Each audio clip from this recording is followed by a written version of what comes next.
بسم اللہ الرحمن الرحیم۔ حضرت زریر بن عبداللہ فرماتے ہیں کہ رسول اکرم صلی اللہ علیہ وسلم نے ارشاد فرمایا، اللہ رب العزت اس شخص پر رحم نہیں کرتے جو لوگوں پر رحم نہیں کرتا۔ رحم اتنی اعلیٰ صفت ہے کہ خالق کائنات کی دو صفات اسی لفظ سے بنی ہوئی نظر آتی ہے، ایک رحمان دوسرا رحیم۔ ہم جب بھی کوئی کام شروع کریں تو ہمیں نبی کریم صلی اللہ علیہ وسلم نے ہدایت فرمائی کہ پہلے بسم اللہ الرحمن الرحیم پڑھ لیا کرو، جس کا ترجمہ یہ ہے کہ شروع کرتا ہوں اللہ کے نام سے جو بڑا مہربان نہایت رحم کرنے والا ہے۔ معلوم ہوا کہ رحم کرنا خدائی صفت ہے۔ خدا تو انتہا رحم اور کرم کرنے والا ہے، لیکن اس نے اپنے محبوب صلی اللہ علیہ وسلم کو بھی یہی عہدہ عطا فرمایا، اور ہم نے آپ کو تمام جہانوں کے لیے رحمت بنا کر بھیجا۔ تمام جہانوں اور تمام مخلوق کے لیے آپ کیسے رحمت اور مہربان والے بنے۔ جب ہم آپ کی حیات طیبہ کا مطالبہ کرتے ہیں تو ہمیں معلوم ہوتا ہے کہ آپ کی رحمت سے نابادا اور جمادہ یعنی پودوں اور بے جان پتھروں نے بھی فیض حاصل کیا۔ چنانچہ جب بارش نہ ہوتی، زمین بیاباں ہو جاتی، آپ دعا فرماتے، باران رحمت کا نزول ہوتا، اس سے مردہ زمین زندہ ہو جاتی۔ حتیٰ کہ حضور اکرم صلی اللہ علیہ وسلم جانوروں پر بھی انتہا رحم فرماتے۔ اسی وجہ سے آپ نے جانوروں کو باہم لڑا کر تماشا دیکھنے سے منع فرمایا۔ زمانہ جاہلیت میں شکاری جانوروں کو باندھ کر انہیں نشانہ بناتے اور تیر اندازی کے مشق کرتے۔ آپ نے سنگ دلی سے منع فرمایا۔ ایک دفعہ ایک صحابی حاضر ہوئے، ان کے ہاتھ میں چادر کے اندر لپٹے ہوئے کسی پرندے کے بچے تھے۔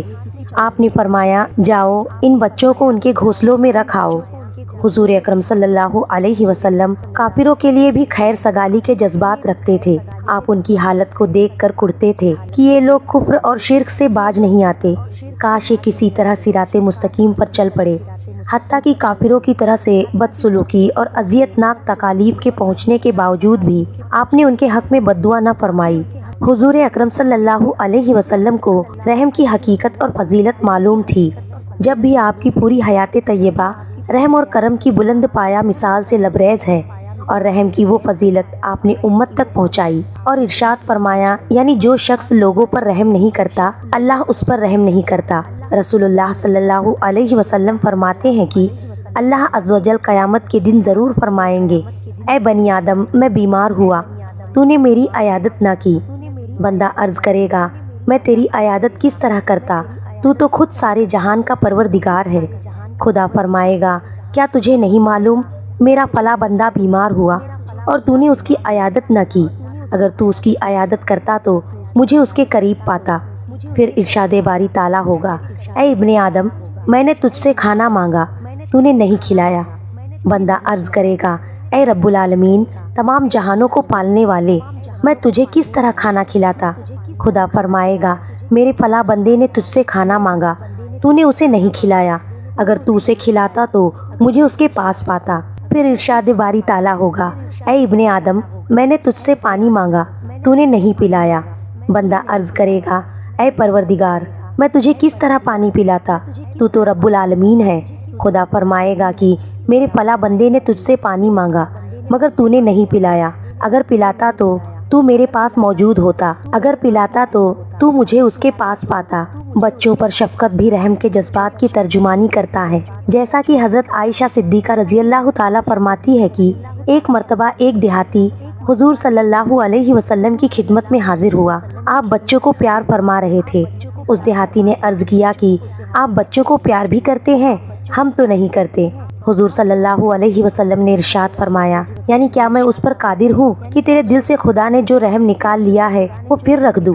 حضرت نعمان بن بشیر سے ایک روایت بخاری اور مسلم میں موجود ہے، جس سے یہ اندازہ ہوتا ہے کہ رحم کا تعلق ایسا ہے کہ پورے امت مسلمہ ایک جان و ایک قالب نظر آتی ہے۔ فرمایا کہ حضور صلی اللہ علیہ وسلم نے ارشاد فرمایا، تو مومنوں کو آپس میں رحم کرنے، محبت رکھنے اور مہربانی کرنے میں ایسا پائے گا جیسا کہ ایک بدن ہو۔ جب بدن کا کوئی عضو دکھتا ہے تو سارے بدن کے اعضاء اس دکھ میں شریک ہوتے ہیں، اور سارا جسم بیداری اور بخار سے سارے جسم کا شریک ہوتا ہے۔ ارشاد نبی ہے، یعنی جو شخص چھوٹوں پر رحم اور بڑوں کی تعظیم نہیں کرتا وہ ہم میں سے نہیں۔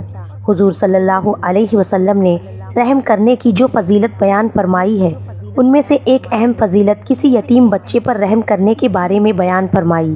آپ ارشاد فرماتے ہیں کہ جو شخص خدا کی خوشی حاصل کرنے کی خاطر کسی یتیم بچے کے سر پر ہاتھ پھیرے تو یتیم بچے کے سر کے ہر بال کے عوض اس پر اس کا ہاتھ پھیرے نیکیاں لکھی جاتی ہے۔ اور سب سے بڑی فضیلت اور قیمتی بات تو یہ ہے کہ حضور صلی اللہ علیہ وسلم نے ارشاد فرمایا، تم ان لوگوں پر رحم کرو جو زمین میں ہے، تم پر وہ رحم کرے گا جو آسمان میں ہے۔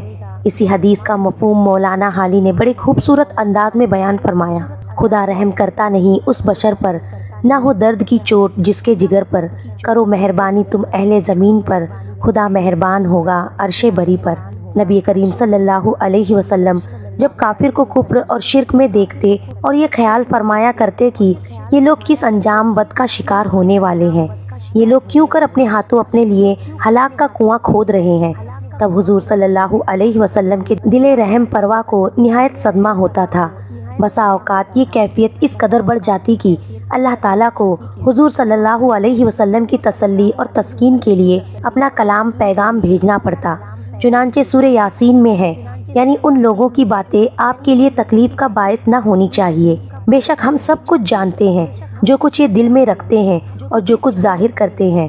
نیز سورہ آل عمران میں ہے، کفر میں بڑھ بڑھ کر حصہ لینے والوں کی حالت سے آپ غم نہ ہو۔ اسی طرح سورہ یونس میں ہے، اور آپ کو ان کی باتیں غم میں نہ ڈالیں۔ حدیث شریف میں آیا ہے کہ حضرت ام المومنین حضرت عائشہ صدیقہ رضی اللہ تعالی عنہا سے لوگوں نے پوچھا کہ رسول اکرم صلی اللہ علیہ وسلم کا خلق کیا تھا جس کی حق تعالیٰ نے قرآن شریف میں تعریف کی ہے۔ حضرت عائشہ صدیقہ رضی اللہ تعالی عنہا نے فرمایا کہ آپ کا خلق قرآن تھا، یعنی جس چیز کو حق تعالیٰ نے اچھا فرمایا ہے وہی آپ کی طبیعت چاہتی تھی، اور جس چیز کو حق تعالیٰ نے قرآن شریف میں برائی سے یاد کیا ہے اس سے آپ کی طبیعت کو نفرت تھی۔ اور بعض علماء نے کہا کہ حضرت محمد صلی اللہ علیہ وسلم کا خلق اعظم وہ ہے جو حق تعالیٰ نے اس آیت میں تعلیم فرمایا ہے، یعنی لازم پکڑ معاف کرنے کو، اور حکم کر نیک کام کرنے کا، اور کنارہ کر جاہل سے، اور حقیقت میں اللہ تعالیٰ کی طرف لوگوں کو بلانے میں اور دین حق کی تائید کرنے میں اس سے سخت تر کوئی چیز نہیں ہے۔ اور حدیث شریف میں وارد ہے، یعنی میں اس واسطے مبعوث ہوا کہ اگلے تمام پیغمبروں کی بزرگی اور اچھائیوں کو تمام اور پورا کروں۔ صحیح روایت میں حضرت ابو ہریرہ رضی اللہ تعالی عنہ سے منقول ہے کہ ایک دن حضرت صلی اللہ علیہ وسلم ہمارے ساتھ بیٹھے ہوئے کچھ باتیں کر رہے تھے، پھر وہاں سے اٹھ کر گھر کو تشریف لے چلے۔ میں بھی آپ صلی اللہ علیہ وسلم کے ساتھ ہو لیا۔ راستے میں ایک بدو گوار جنگل کا رہنے والا ملا، اور اس نے آپ کی چادر آپ کے سر سے زور سے کھینچی، یہاں تک کہ آپ کی گردن مبارک سرخ ہو گئی، اور قریب تھا کہ آپ صلی اللہ علیہ وسلم کا سر مبارک دیوار سے جا لگے۔ حضرت صلی اللہ علیہ وسلم نے اس گنوار کی طرف متوجہ ہو کر کہا کہ تیرا مطلب کیا ہے، تو کہہ۔ اس نے کہا کہ یہ دونوں میرے اونٹ گلہ سے بھر دے، اس واسطے کی جو تیرے پاس مال ہے وہ مال خدا کا ہے، کچھ تیرا اور تیرے باپ کا نہیں۔ آپ صلی اللہ علیہ وسلم نے فرمایا کہ تو سچ کہتا ہے، یہ مال حق تعالیٰ کا ہے، میرا اور میرے باپ کا نہیں، لیکن یہ جو تو نے میری چادر زور سے کھینچی اور مجھے رنج پہنچایا یہ تو میرا حق ہے، اس کا عوض تو میں تجھ سے لوں گا۔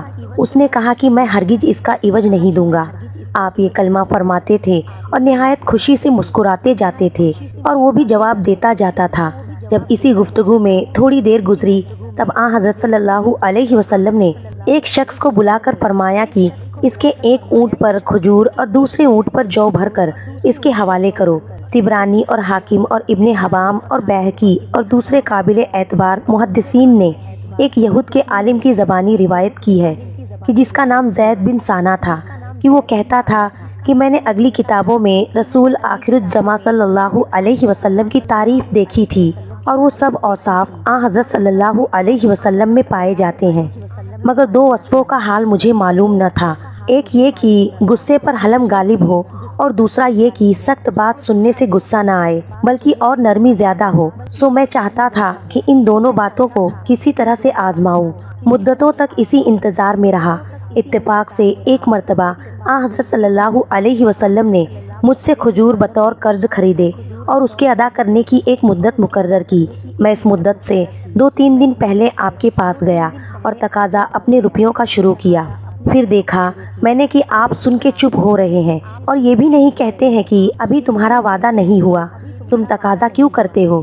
پھر میں نے سخت تقاضا کیا اور میں نے دیکھا کہ لوگ آپ کے اصحابہ سخت غصے میں آئے اور کوئی بات مجھ سے کہی، لیکن آپ کو ہرگز غصہ نہ آیا، یہاں تک کہ میں نے یہ بھی کہا کہ تمہارے خاندان میں اسی طرح قرض ادا کرتے ہیں، ہلنا حوالہ کیا کرتے ہیں، کسی قرض خواہ نے تم سے اپنا قرض آسانی سے نہیں وصول کیا ہوگا۔ اس بات کے سننے سے حضرت عمر رضی اللہ تعالیٰ عنہ کو غصہ آیا اور میں اٹھ کے آپ صلی اللہ علیہ وسلم کا کرتا شریف اور چادر مبارک ہاتھ سے پکڑ کے اپنی طرف کھینچنے لگا اور غصے کی آنکھوں سے میں نے آپ کی طرف دیکھا اور کہا ابھی اٹھو اور میرا قرض ادا کرو۔ حضرت صلی اللہ علیہ وسلم اٹھ کھڑے ہوئے اور حضرت عمر رضی اللہ تعالیٰ عنہ بے قرار ہو کے تلوار لے کر میرے سر پر آ پہنچے اور کہنے لگے کہ اے دشمنان خدا کہ تو باز نہیں آتا، ابھی تیرا سر اڑا دیتا ہوں۔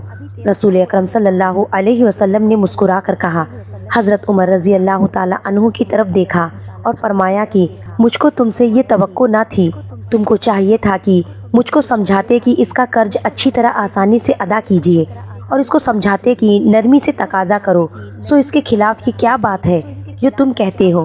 حضرت عمر رضی اللہ تعالیٰ عنہ بہت شرمندہ ہوئے اور عرض کی کہ یا رسول اللہ، اس سے زیادہ مجھ میں صبر نہیں ہے، اگر آپ فرمائیں تو میں اس کا قرض ادا کر دوں۔ آپ صلی اللہ علیہ وسلم نے فرمایا کہ جاؤ اس کا جتنا قرض ہے وہ دو اور 20 سا اس سے اور زیادہ اس کو دو، تاکہ تمہاری اس بدسلوکی اور سخت گوئی کا عوض ہو جائے۔ وہ شخص کہتا ہے کہ میں اس بات کے سنتے ہی ایمان لایا اور آپ صلی اللہ علیہ وسلم کی پیغمبری کا قائل ہوا۔ فتح مکہ کے ایک روز حضور نبی اکرم صلی اللہ علیہ وسلم ایک مکان کی دیوار سے ٹیک لگائے اپنے کسی غلام کے ساتھ گفتگو فرما رہے تھے اور وہ مکان ایک کافرہ عورت کا تھا۔ اس نے جب حضور صلی اللہ علیہ وسلم کی آواز مبارک سنی تو بغض اور حسد کی وجہ سے اپنے مکان کی کھڑکیاں بند کر لی تاکہ آپ صلی اللہ علیہ وسلم کی آواز مبارک اسے سنائی نہ دے۔ ادھر حضرت جبرائیل علیہ السلام بارگاہ رسالت صلی اللہ علیہ وسلم میں حاضر ہوئے اور عرض کیا، آپ صلی اللہ علیہ وسلم جس مکان کی دیوار سے ٹیک لگائے کھڑے ہیں یہ ایک کافرہ عورت کا مکان ہے اور اس مکان میں رہنے والی کافرہ عورت نے بغض حسد سے اپنے مکان کی کھڑکیاں بند کر دی تاکہ آپ صلی اللہ علیہ وسلم کی آواز مبارک اسے سنائی نہ دے، مگر اللہ تبارک و تعالیٰ فرماتا ہے کہ چونکہ آپ صلی اللہ علیہ وسلم کی پشت انور اس مکان کی دیوار کے ساتھ مست گئی ہے، اس لیے وہ نہیں چاہتا کہ اس مکان میں رہنے والے دوزخ میں آ جائے۔ اے محبوب صلی اللہ علیہ وسلم، اس کافر عورت نے اپنے مکان کی کھڑکیوں کو بند کیا اور ہم نے اس کے دل کی کھڑکیوں کو کھول دیا ہے۔ حضرت جبرائیل علیہ السلام کا یہ کہنا تھا کہ اس عورت کے اندر بیٹھے بیٹھے دل کی دنیا بدل گئی اور وہ بے قرار ہو کر باہر نکلی اور حضور نبی اکرم صلی اللہ علیہ وسلم کے قدموں پر گر گئی اور مسلمان ہو گئی۔ ایک غریب دیہاتی بارگاہ رسالت میں آپ صلی اللہ علیہ وسلم میں انگوروں سے بھری ایک رکابی کا تحفہ پیش کرنے کے لیے حاضر ہوا۔ آپ صلی اللہ علیہ وسلم نے رکابی لی اور انگور کھانے شروع کیے۔ پہلا دانہ تناول فرمایا اور مسکرائے، اس کے بعد دوسرا دانہ کھایا اور پھر مسکرائے، اور وہ بیچارہ غریب دیہاتی آپ صلی اللہ علیہ وسلم کو مسکراتا دیکھ دیکھ کر خوشی سے نہال ہو گیا۔ صحابہ کرام رضوان اللہ علیہم اجمعین سارے منتظر خلاف عادت کام جو ہو رہا ہے کہ بھاتیا آیا ہے اور انہیں حصہ نہیں مل رہا۔ آپ صلی اللہ علیہ وسلم انگوروں کا ایک ایک دانہ کر کے کھا رہے ہیں اور مسکراتے جا رہے ہیں۔ میرے ماں باپ آپ صلی اللہ علیہ وسلم پر قربان ہو۔ آپ صلی اللہ علیہ وسلم نے انگوروں سے بھری پوری رکابی ختم کر دی اور آج صحابہ اکرام رضوان اللہ علیہم اجمعین سارے متعجب تھے۔ غریب دیہاتی کی تو عید ہو گئی تھی، خوشی سے دیوانہ خالی رکاب لیے واپس چلا گیا۔ صحابہ کرام نہ رہ سکے، ایک نے پوچھ ہی لیا، یا رسول اللہ صلی اللہ علیہ وسلم، آج تو آپ صلی اللہ علیہ وسلم نے ہمیں شامل ہی نہیں کیا۔ حضور اکرم صلی اللہ علیہ وسلم مسکرائے اور فرمایا، تم لوگوں نے دیکھی تھی اس غریب کی خوشی؟ میں نے جب انگور چکھے تو پتا چلا کہ کھٹے ہیں۔